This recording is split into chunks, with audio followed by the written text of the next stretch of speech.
It is the new that is coming.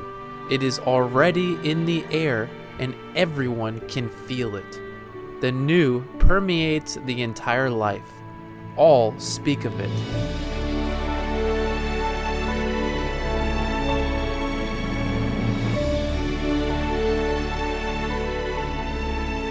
Please continue watching for the teachings of Master Beinsa Douno, Peter Konstantinov, vegetarian.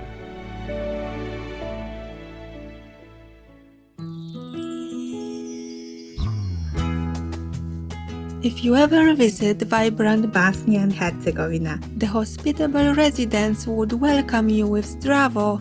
This means hello in Bosnian. Kind-hearted viewers, my name is Selena. The nature-cherishing people of Bosnia and Herzegovina wish you many bright days, providing you with divine warmth and love. May you enjoy eternal heavenly bliss.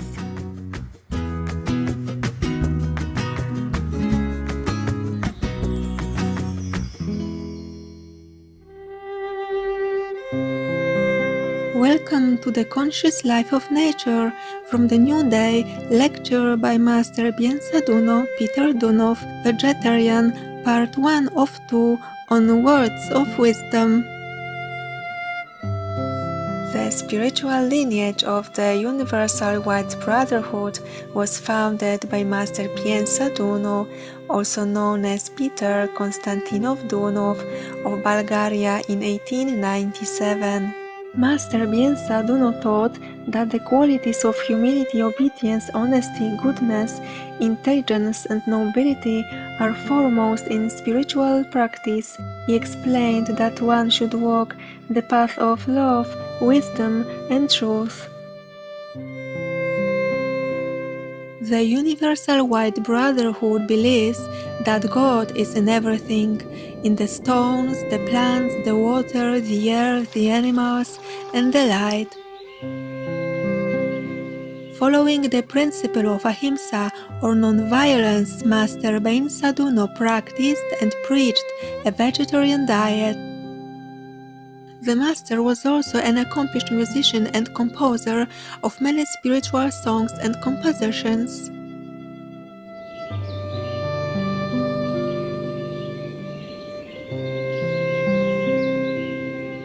Today we will read a selection from Master Beinsa Douno's lecture titled The New Day, held on January 17, 1940 at the General Esoteric Class in Izgrev, Sofia, Bulgaria.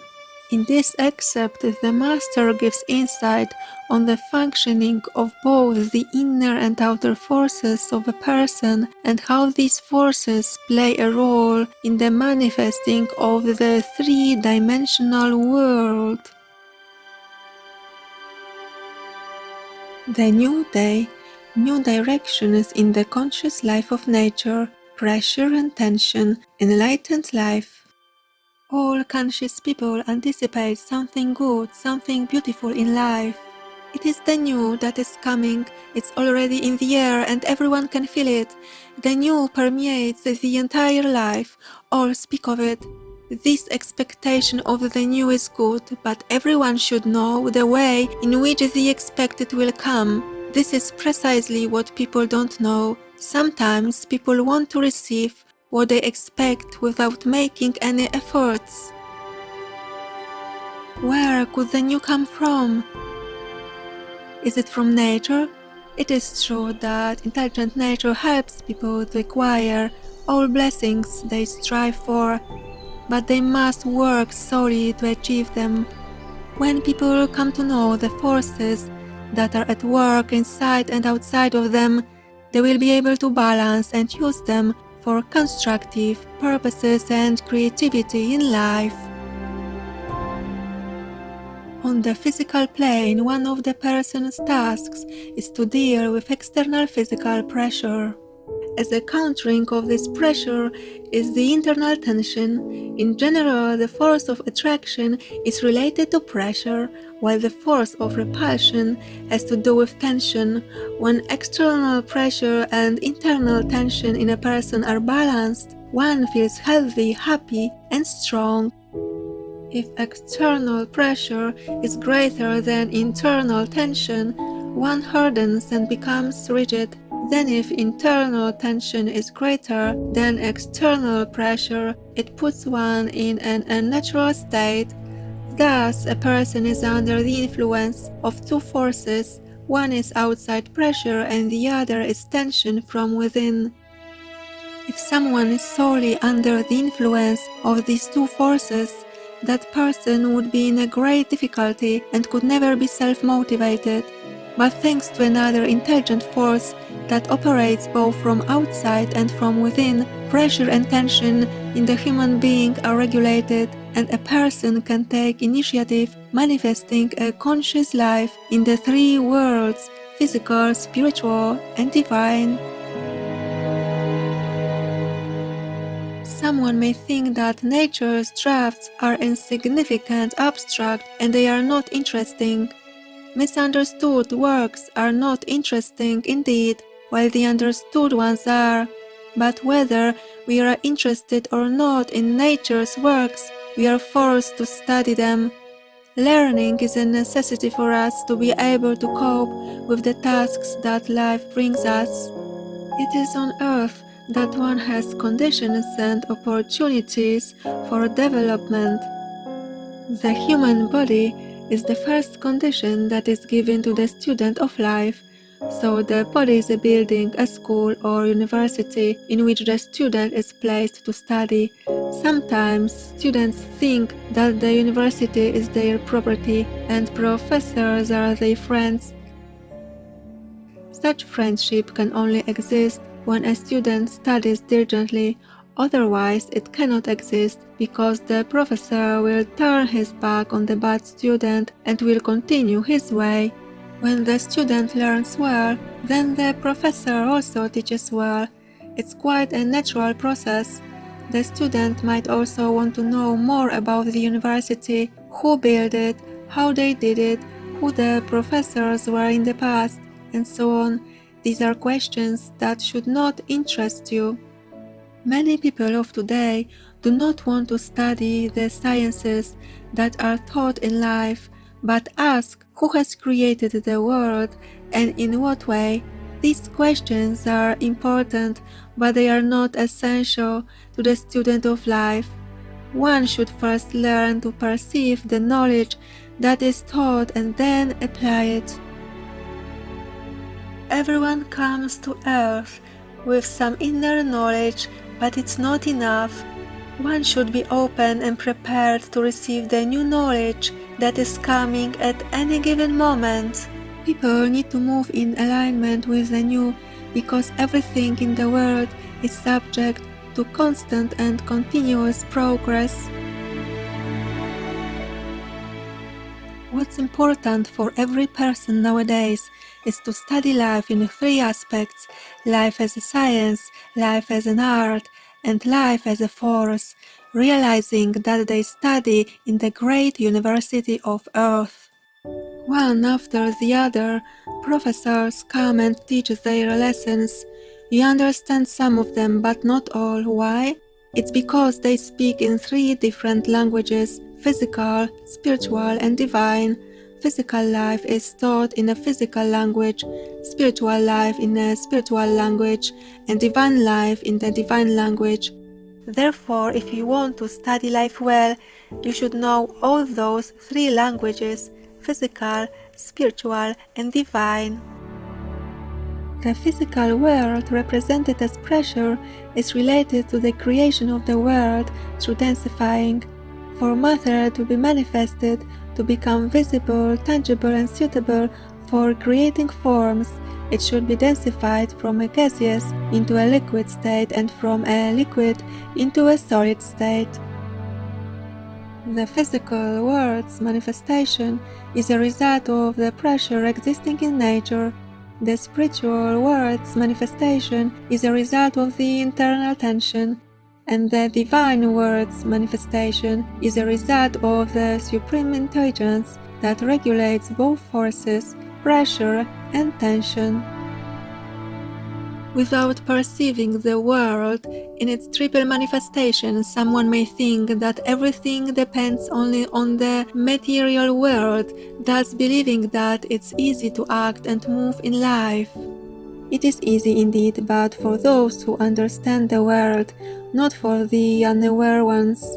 When people are exposed to great difficulties in life without knowledge of how to cope with them, they will be at risk to pass through great misfortunes and sufferings. People need positive knowledge to deal with the obstacles which they alone have put in their way because of their ignorance. Then nature opposes them too.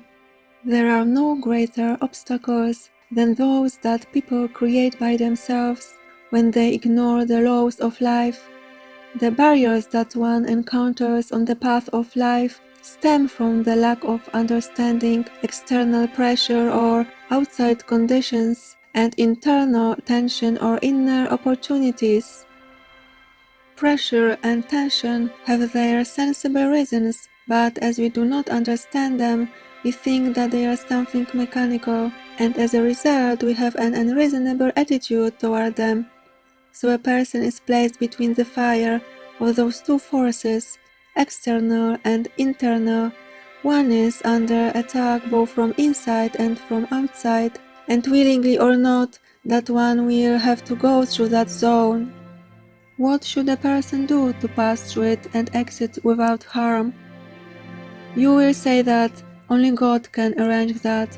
In this case, God implies the sublime intelligence that regulates pressure and tension by harmonizing the physical, spiritual, and divine laws. Some people complain of being extremely nervous and tense. They should not complain but be thankful for the internal tension. Without it, external pressure would have flattened them as a sheet, and if not affected by external pressure, people would have expanded so much that to dissipate into small particles floating in space.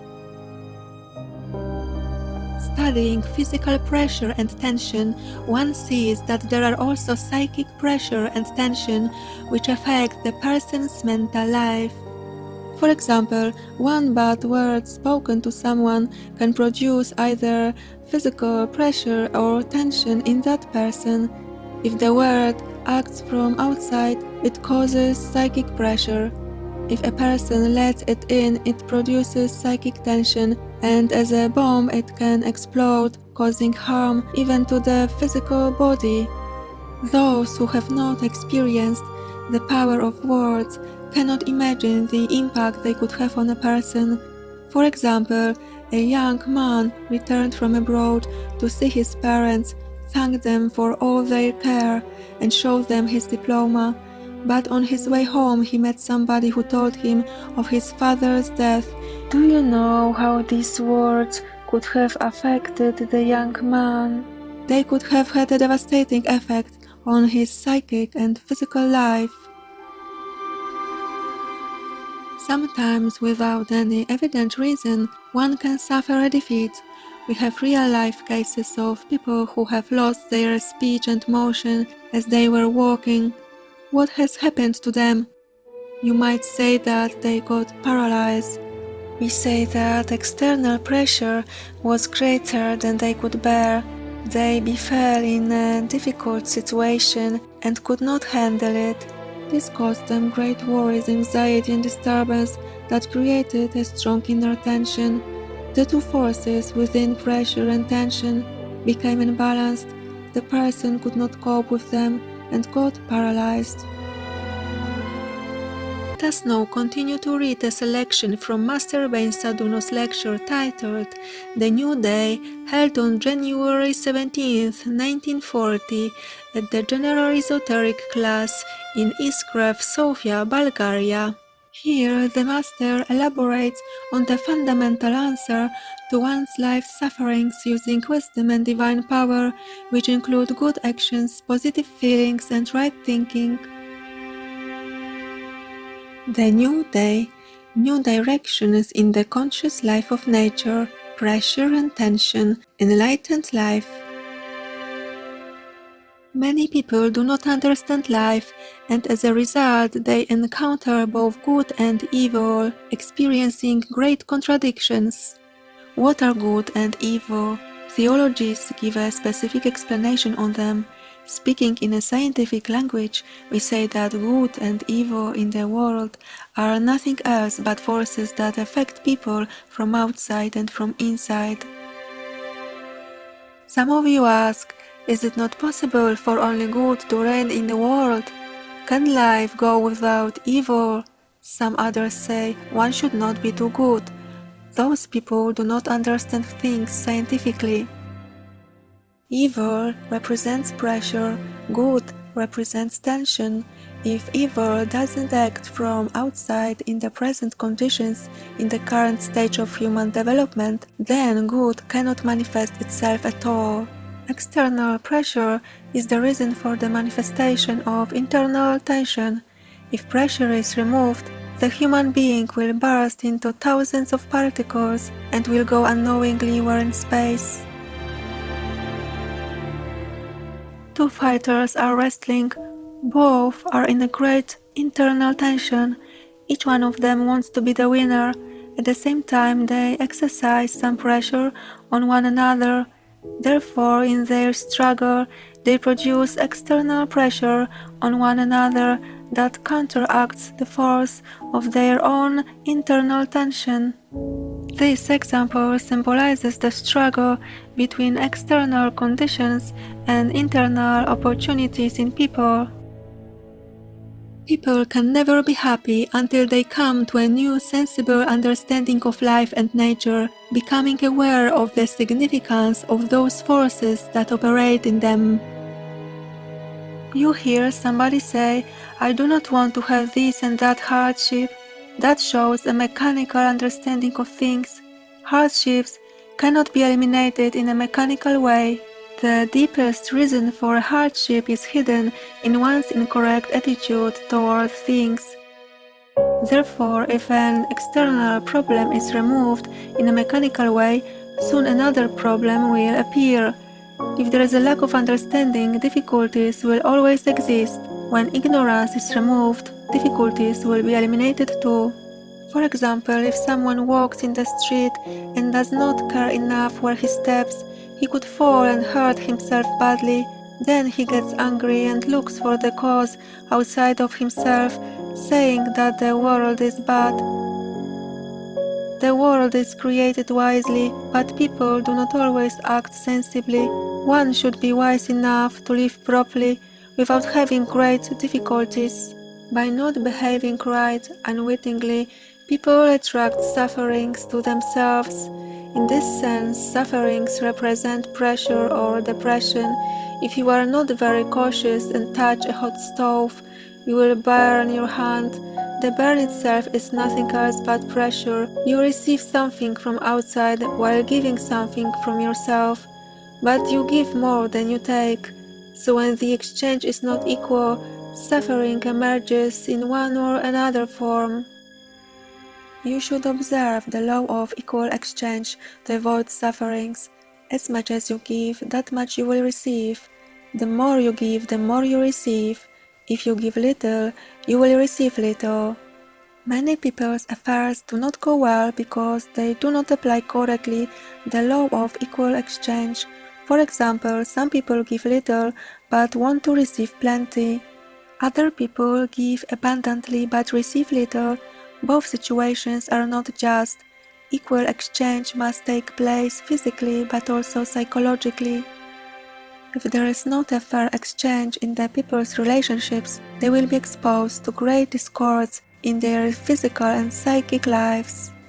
Unfair exchange in the people's relationships is a reason for disturbing the equilibrium between external pressure and internal tension in them. The forces of the physical or objective world operate mostly from outside in. That's why we say that our physical life is affected by the law of pressure. The forces of the spiritual or subjective world operate from inside out. That's why we say that our spiritual life is affected by the law of tension. Some people say that they do not need any spiritual life, but that is not a proper reasoning. Without a spiritual life, they will get flattened and will disappear. It does not mean that they will flatten physically, but they will lose their opportunities for achievements. Physical life gives form to things, spiritual life gives content, and divine life meaning.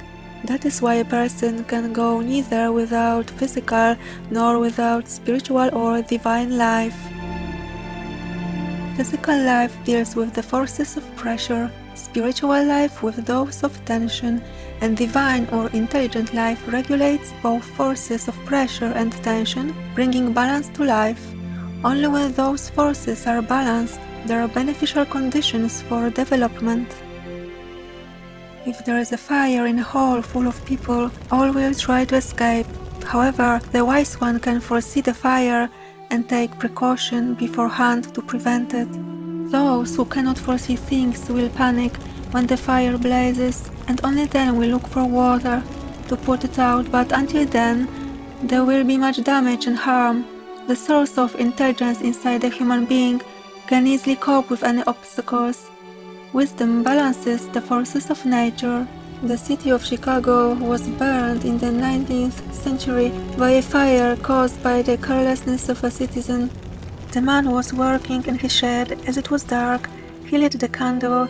Meanwhile, his animal companion knocked the candle, and the straw in the shed caught fire.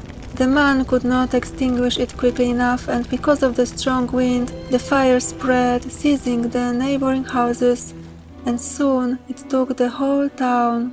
At the time when the flames were approaching his house, a rich banker offered a fabulous prize to anyone who would dare to enter the house and save his safe box filled with securities.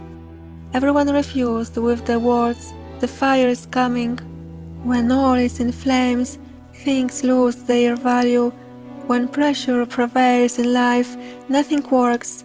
When great difficulties and conflicts arrive, only a wise approach can resolve them. Wisdom and power of right thinking refer to the divine world, and those who have them can avoid and eliminate contradictions in their lives. Through wisdom and right thinking, one can create a harmonious life. When someone gets angry, discouraged, or worried, thus standing between the forces of pressure and tension, that one becomes a servant of external conditions on one hand and of internal opportunities on the other hand. If there is no common sense in using life conditions and opportunities, people are exposed to great sufferings. Therefore, every condition and opportunity applied in life should be accompanied by wisdom. In other words, every thought, every feeling and action put into motion should be well advised.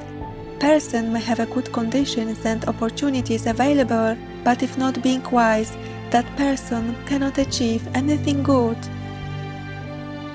Good conditions and opportunities are a raw material that cannot be utilized properly without wisdom, and vice versa. With wisdom and divine power, one can create something precious and valuable in life. Therefore, when thinking right, one is present in the divine world. When having good feelings, one is present in the spiritual world.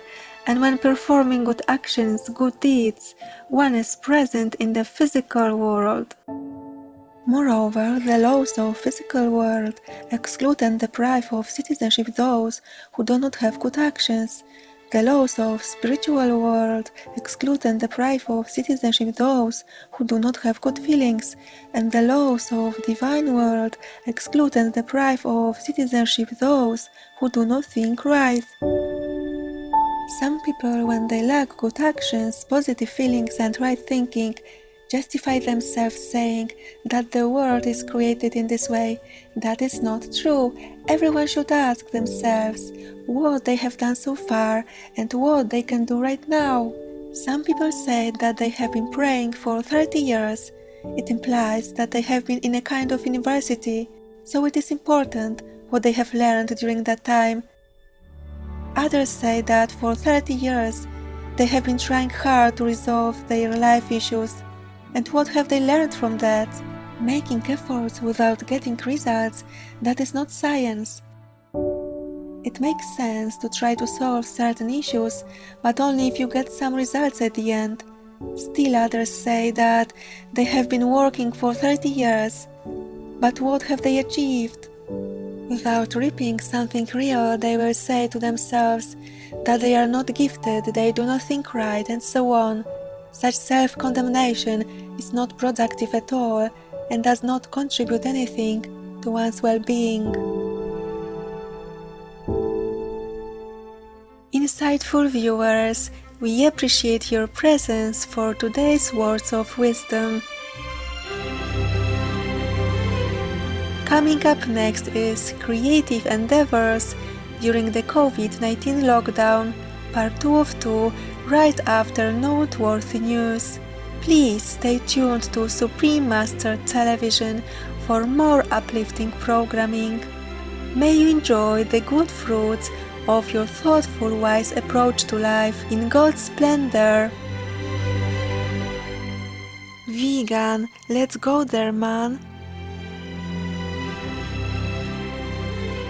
Our programs offer many languages. Please visit suprememastertv.com/schedule and suprememastertv.com/WOW. Nos programmes offrent plusieurs langues. Veuillez visiter suprememastertv.com/schedule et suprememastertv.com/WOW. Nuestros programas ofrecen varios idiomas. Visiten suprememastertv.com/schedule y suprememastertv.com/WOW. Unsere Sendungen bieten viele Sprachen. Gehen Sie auf suprememastertv.com/schedule